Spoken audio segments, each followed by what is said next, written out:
Todo comenzó con la creación de este canal. De poco en poco, de pasar de ser un canal pequeño, ustedes lo hicieron un gran canal. Yo soy Hecho 199, antiguamente conocido como Mundo Gamerification. Gracias a todos mis suscriptores, a las personas que han compartido, comentado, y dando likes a los vídeos. Este es mi último video del año, y lo compartiré con mi nueva asistente, Alice Jose Lindell, y les dejaré su canal en la descripción. Hola, yo soy Alice Jose Lindell, y seré la nueva asistente de Hecho.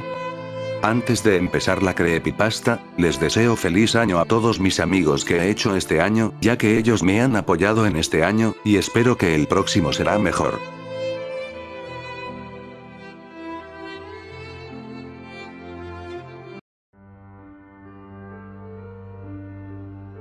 Jack era un adolescente que trabajaba en un periódico local.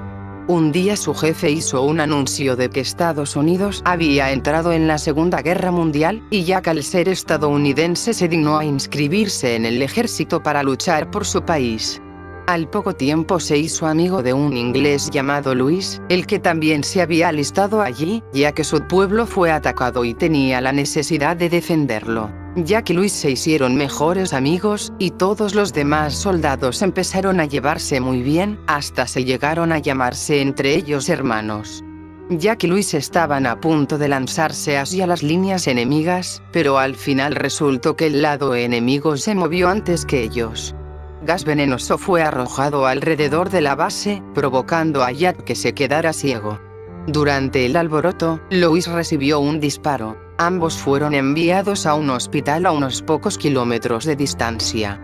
Mientras en el hospital, Jack empezó a llorar por el dolor que sus ojos le estaban causando, por lo que los médicos tomaron una medida drástica y le quitaron los ojos. Aún estando ciego, Jack se negaba a abandonar a su preciado amigo. Luis estaba siendo atendido por una enfermera llamada Betsy, quien nació en Estados Unidos, se trasladó a Noruega, y fue a ayudar a los soldados heridos de enfermera. Pero desafortunadamente, un día después de esto, la enfermera no pudo salvarle la vida. Luis agarró la mano de Jack, pero unos minutos después se soltó, y dio su último aliento en esa cama, como si se fuera a dormir. Jack quería llorar, pero ya no tenía ojos para poder hacerlo, así que se mordió el labio hasta el punto de que le empezara a sangrar. Luego los médicos apartaron el cuerpo de su amigo y lo llevaron a enterrar. Jack se quedó durmiendo en esa habitación durante unos 3 días. Al día siguiente el médico le leyó un telegrama de Betsy, diciendo a dónde habían enterrado los cuerpos de los soldados muertos. Jack fue allí y encontró el lugar donde fue sepultado Luis, y Jack se despidió y besó la tierra donde estaba enterrado su amigo. Y luego se fue a su casa en Estados Unidos. Pero solo más tristeza le esperaba allí.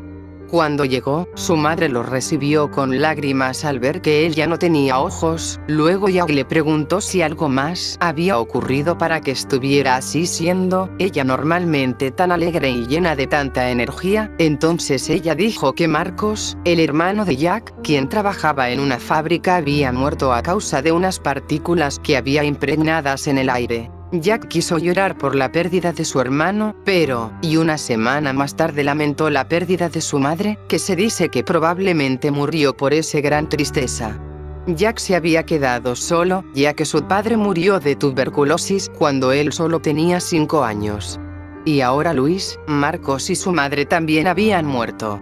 No había nadie allí para guiar a este hombre ciego, para consolarlo. Le ofrecían comida, agua o refugio, e incluso algo tan pequeño como un cariñoso abrazo. Una noche, Jack caminó alrededor de su antigua habitación hasta que llegó a un viejo escritorio de madera donde guardaba un arma. Estaba cargada y lista para disparar, por si en algún momento entraba un ladrón y tratara de hacerle daño a él o a su madre. Pero ya ella se había ido, solo había un uso para ese arma ahora. Jack abrió la boca, y apuntó con la pistola en la garganta y apretó el gatillo. Sus cuerdas vocales y la tráquea fueron destrozadas en un milisegundo.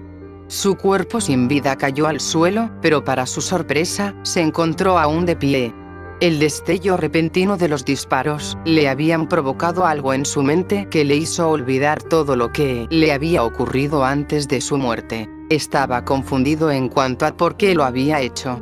Incapaz de escapar, se quedó en la casa esperando una respuesta, hasta que al ver las fotografías de la Segunda Guerra Mundial, de los soldados y lo demás, le hizo recordar todo de nuevo. Desde ese día aquel fantasma sin voz ni ojos, ronda por ahí intentando calmar su tristeza de algún modo u otro.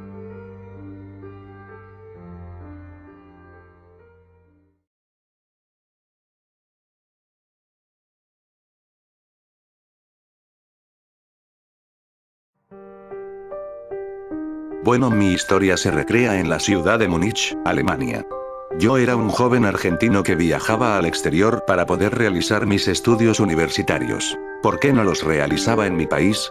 Pues lamentablemente había ocurrido un trágico golpe de estado en el que estudiantes que cursaban la universidad, o alguna carrera terciaria, incomodaba al gobierno de turno y estos con frecuencia desaparecían. Yo tenía grandes deseos de estudiar filosofía y letras, pero mis padres no lo creyeron conveniente, entonces usaron parte de sus ahorros para enviarme a Alemania, donde ya hace unos años residía mi hermano mayor. Es que no les pareció que un joven de 21 años viviera solo en el exterior con escasos conocimientos en el idioma. Cuando llegué al país germano me pareció impresionante. Mi hermano me esperó en el aeropuerto, al parecer le había ido bien como escritor, vestía ropa de etiqueta y tenía un Volkswagen 1500 convertible, el cual era algo sorprendente.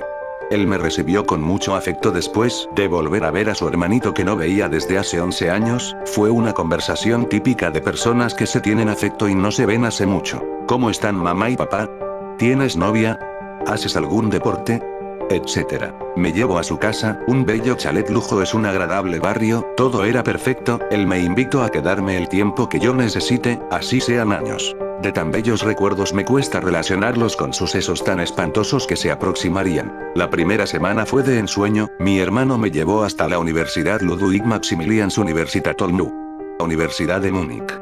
Y me pude inscribir. Mi hermano me ayudó en la cuestión idiomática, lo cual no me fue un gran problema afortunadamente. Para evitarle problemas a mi hermano, aprendí cómo viajar de nuestra casa. Era un viaje de aproximadamente 40 minutos en bus. La primera vez que hice el pequeño viaje, fui hasta la estación donde habían muchas personas presurosas, pero en particular me llamó la atención una imagen. Era un hombre delgado que estaba sentado en el piso. Era llamativo porque era raro ver mendigos. Este hombre vestía completamente de negro, con un buzo con capucha, zapatillas de tela, como las All Star, pantalón de jean, y guantes, todos del mismo color. Esta figura me causó una gran curiosidad y con mucho disimulo iba a cambiar de ángulo para verle el rostro, cosa que afortunadamente no hice porque llegó a tiempo mi bus. Fue una clase común y corriente, sin grandes complicaciones, más que la clase mi atención se focalizó en esa persona tan curiosa. Al final del día me resigné y me sentí estúpido por mi infantil sospecha. Seguramente era alguien que esperaba a alguna persona y cansado se sentó en el piso, es decir, ¿quién no lo hizo? No tendría nada de malo. Al día siguiente vi a la misma figura en el mismo lugar. Esta vez me llamó aún más la atención. Me puse en posición para mirarlo de perfil, pero tenía la cabeza agachada observando, más bien jugando con lo que tenía entre manos. Era algo así como un bisturí. Me alejé y volví a la fila del bus. Seguramente era un delincuente o un carterista, que usaba eso para amenazar o abrir bolsos, algo muy común de donde vengo. De inmediato perdió por completo mi atención. Todos los días y todas las tardes, al volver de la universidad lo veía ahí sentado, contra la pared, oculto entre la sombra. Era como si nadie lo viera. Yo lo miraba atento esperando que un día se levante y entre en acción, pero nunca pasó. Un día ya a los aproximadamente 6 o quizás 7 meses de mi llegada se desató una gran tormenta. Sin embargo decidí dignarme a ir a la universidad, ya que rendiría un examen parcial en ese día. Llegué hasta la estación, estaba prácticamente desierta, estaba yo solo con el ruido de la lluvia de fondo. Miré hacia donde siempre estaba el tipo ese de negro, y se me pasó algo muy raro por la cabeza. ¿Y si le hablo? Fui hasta enfrente de él y le dije: «Ayo, bist du hier?». No me respondió y seguía como de costumbre jugando con su bisturí. En tono burlón le hice la pregunta en español: «Hola, ¿qué haces acá?».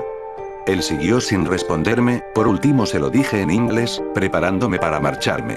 «Hola», me contestó en inglés con un acento inglés. A su vez levantó el rostro y tenía una máscara azul. Yo creí que era un loco o algo así, entonces fingí no escucharlo y me puse una vez más a la espera del bus. Con la vista panorámica vi cómo se levantó. Nunca tuve un deseo tan grande de que alguien viniera. Sin mediar palabras se paró a mi lado, yo intentando romper el hielo le dije un comentario sobre el pésimo clima, él no dijo nada y me siguió mirando, si podía a través de su máscara. De inmediato llegó el bus y me sentí aliviado al subirme y dejarlo atrás. Ese fue el momento en que todo dejó de marchar sobre ruedas, desde que bajé del bus hasta que llegué a casa, al levantar la mirada siempre estaba, siempre de lejos. Cada vez que le daba aviso a alguien cuando lo volvía a ver él ya no estaba. Al volver a casa le conté a mi hermano lo que pasaba, este se rió, y al verme tan preocupado me dijo que mañana me iba a llevar en su auto y que si volvía a pasar que llamara a la policía, ellos allí son muy efectivos. Esa noche me acosté fatigado y me dormí de inmediato. Pero, a las 3 de la mañana un ruido me despertó. Fue como un gemido ahogado, débil pero perturbante. Me desperté exaltado y fui a ver de dónde venía. Llegué a la habitación de mi hermano, de donde supuse que vino el sonido, y vi un cuadro tan dantesco que parecía una postal del mismísimo infierno. Mi hermano estaba rendido boca arriba sin ojos, sin lengua, y con el torso abierto y la mano de esta cosa dentro de él como hurgando a por caramelos. Lo peor de todo era que mi hermano parecía aún con vida, y se defendía torpe y débilmente a causa de las hemorragias múltiples, con ineficaces manotazos. Al ver esto me paralicé, mis piernas se entumecieron, mis manos temblaban, mis ojos se llenaron de lágrimas y transpiré como si de repente estaba en un horno. A pesar de mi respiración agitada, el engendro no se había percatado de mi presencia. Él seguía buscando, y apartaba las cosas que le interesaban. Finalmente llevó sus manos a algo que le pareció interesar, y lo presionó con fuerzas. Supuse que era el corazón de mi difunto hermano. Para cerrar el acto juntó los órganos que amontonó a su lado, agachó su cabeza, removió su máscara y se llevó a la boca su pila de tejidos. Entré en shock al ver este cuadro, casi me desmayo. Miles de interrogantes vinieron a mi mente. Mi hermano era un hombre alto y corpulento. ¿Cómo este individuo lo dejó en tales condiciones? Creí tener un ataque cardíaco cuando él se colocó su máscara y giró su cabeza. La máscara era la misma pero esta vez con dos huecos que conducían a un vacío inmenso, como ver a través de las cuencas de un cráneo. A su vez chorreaba un líquido espeso como grasa, pero de un profundo olor nauseabundo, similar al expedido por la carne putrefacta, caer de sus cuencas. En ese instante recordé que había un revólver en la sala de abajo, y corrí desesperadamente a buscarlo.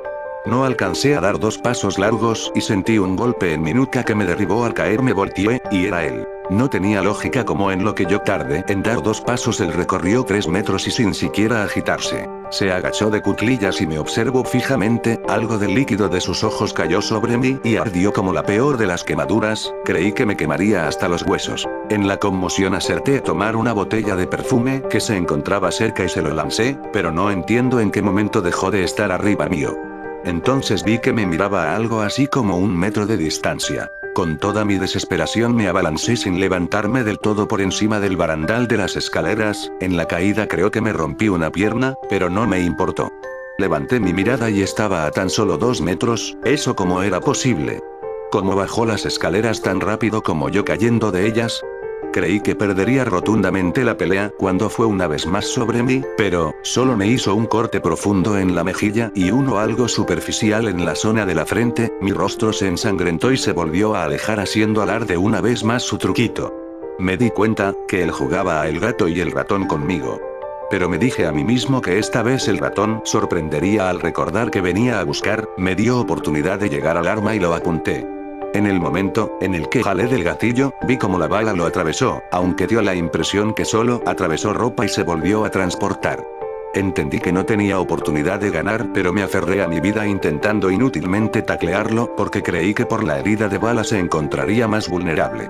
En el momento en el que lo derribé, creí que lo tenía al fin. Puse mis manos alrededor de su rugoso y áspero cuello como repleto de costras de sangre, pero mis esperanzas se desvanecieron junto a él en un fugaz instante. Me dio una patada en la espalda, me dio un par de apuñaladas, y se sentó por sobre mí. Abrió un canal a los tendones de mi brazo, y jugaba moviéndolos uno por uno a la vez que involuntariamente se movían mis dedos. Sentí el filo de su cuchilla abrirme de la pubis hasta la boca del estómago. Él iba a hacer mi muerte lenta y divertida, comprendí. En ese momento creo que perdí la conciencia. Desperté en un hospital, la policía me interrogó también cómo se puede hacer a alguien que no tiene lengua y no puede mover los dedos de su mano hábil. Me comunicaron que alguien removió o inutilizó muchas de las partes de mi cuerpo, como mi lengua, cuerdas vocales, orejas, nariz, uno de mis riñones, mi apéndice, muchos de mis dedos, parte de mi médula, entre otras cosas. Lo que les sorprendió fue la precisión milimétrica de la intervención. Al contarles mi historia la descartaron y la dieron por inútil. Creyeron que lo imaginé a causa del shock traumático. Actualmente resido en un hospital psiquiátrico, en donde me enseñaron a escribir con la zurda, así que aprovecho de escribir la historia del suceso que modificó rotundamente mi vida. También me comentaron que tengo grabado en mi espalda un nombre escrito con cortes, este dice, Jack. Por eso, y por el idioma que supongo que habla, este ser, demonio le atribuyo el nombre de, él es Jack, es decir, Jack sin ojos, o simplemente, el ciego Jack. Nadie me cree, piensan que estoy loco, pero yo sé, que a alguien en algún lugar del mundo debió encontrarse con él es Jack, y comparte una historia igual de trágica. Y a los que tienen la dicha de no habérselo encontrado aún, les digo, por el bien de ustedes y sus seres queridos, jamás. Jamás busquen verlo a los ojos.